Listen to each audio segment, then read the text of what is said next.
Okay, so you guys are going to do A and B on your own. I am going to do part C for you. This is the hard calculus part. And again, if you don't know how to do this, but you want to follow along with this video, if you do know how to do this, you just want to kind of check your answer. And if you didn't get it right, you can follow along with this video. But it is not going to be tested on an AP exam. It is a way to challenge yourself and understand the deeper physics behind this type of motion. So let's start with the fact that we've got an applied force on the car, and it is being opposed by the resistive force of kV. I had a few students come and ask me, why don't you put minus negative kV so that the negatives cancel out? This minus sign represents the fact that the resistive force is in the opposite direction of the object's velocity or the object's motion. This negative sign represents the fact that I am defining the right to be positive, and therefore the resistive force would be in the negative direction. So keep in mind these, you do not have to plug in the negative twice. So I'm going to set that equal to MA, Newton's second law. And since we're solving or deriving an expression for the car's velocity, I need to turn all my variables in terms of velocity. And we did this in class, and I hope that this is the easy part for you.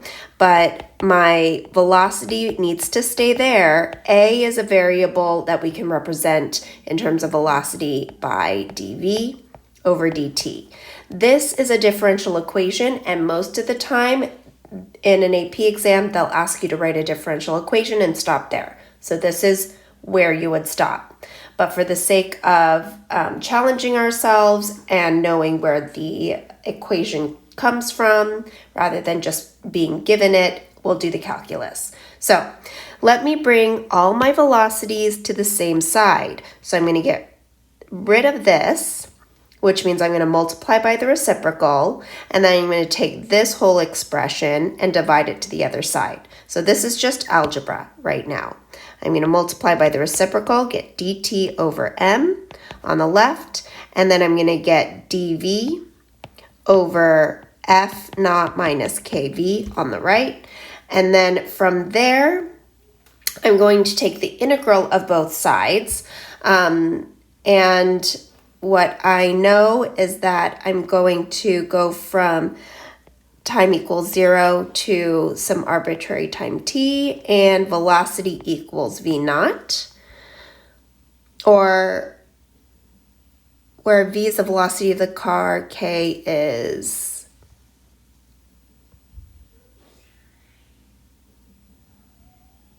actually the car starts at rest. Sorry. Should read the question first. There we go. Starts at rest and goes to some arbitrary velocity v. This is ugly. So U substitution is a way for us to make this easier calculus problem. So I'm going to take this F naught minus KV, knowing that F naught and K are constants. And I'm going to take that, set it equal to U, and take the derivative of U on the left. Derivative of U is just a U. And then the derivative with respect to V on the right. F naught is a constant, so the derivative of a constant is nothing. And then the derivative of KV, if K is a constant, then that would be negative K. But to show that we're taking the derivative with respect to V, I'm including dV in there. So now I can substitute my U for that, and I can substitute my dV, which if I simplify this, dV is equal to du over negative K, and I can substitute that in for this guy. And I'm going to write it a little bit nicer so you'll see some things shuffle around. M is a constant, so I'm going to bring that out, times dt. And then on the right side, I've got the integration of 1 over u. And then I want to plug in, since I'm taking the derivative or the integral of u, I'm going to plug in du over negative k. And negative k is a constant, so I'm going to pull that out. And in fact, I'm going to pull it out of the integral and I'm going to multiply it to the other side. So I'm going to get negative k over m, integrate from 0 to t of dt. And then here, I am going to try to find the limits that I need for my new variable u. So originally my initial velocity was 0 and my final velocity was v. Now I have to plug those values into my u equation. So if I set my v to 0, everything cancels out and my u initial is equal to f naught. If I plug in v, my u final is that ugly equation, which is okay.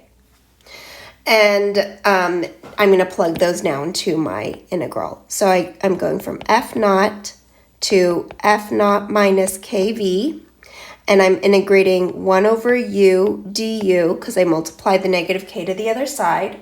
And now the integration is pretty easy. And if you haven't memorized it, the integration of 1 over u is ln u. So it's just a matter of memorization. So I'm going to do my brackets after I've taken the integral and show my limits. I have to subtract the final minus initial when I plug it into my function. And then my integral of dt, at this point, you should know that it is t. But if you don't, it's t to the 0 equals 1. So use your integration process with t to the 0. But I still have my constant. And then t from t to 0. That just becomes t. So I get negative k over m t. It's essentially t minus 0. So that simplifies down to t. And then I'm going to do ln of my final u value minus ln of my initial u value. And the ln property when you subtract is to divide what's inside the ln function, the function inside ln. And then from there, we can simplify. So I get ln f naught over f naught is just 1. And then kv over f naught on the right side. And then I'm going to take e to get rid of my ln. And I get e to the negative k over mt is equal to 1 minus kv over f, and I forgot to include the f naught. And then again, I need to isolate v. I think you guys can do this on your own, but you should get something like this. v is equal to f naught over k, 1 minus e to the negative k over mt.